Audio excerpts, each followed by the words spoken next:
High-resolution, geo-referenced digital imagery brings a lot of value to one's operation.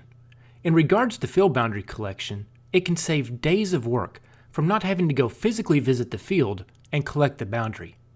Beyond boundary collection, promising advancements have been made with the use of in-season imagery to determine crop growth and vigor throughout the season, but we will address those options in other tutorials. Depending on where your operation is located, different imagery options will be available. For example, if we jump over to Arthur, Illinois, we are given the options of Bing imagery, National NAEP imagery, and USGS DOQs.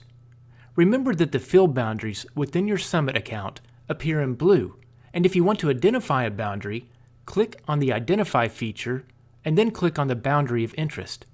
A window will appear identifying the grower farm field. If we jump over to a field in Iowa, additional options now appear in our imagery list. Besides the NAEP and DOQ imagery, we have options for multiple years of Iowa NAEP imagery.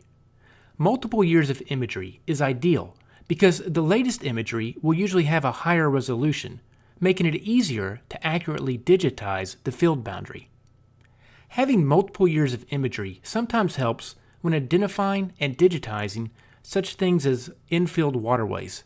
Such features can be masked or be distinct depending on what point in the season the imagery was taken.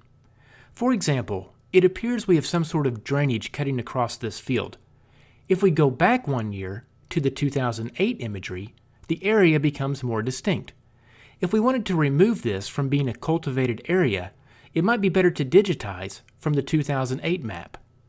As more digital imagery options become available and updated, they will appear in Summit's imagery option list.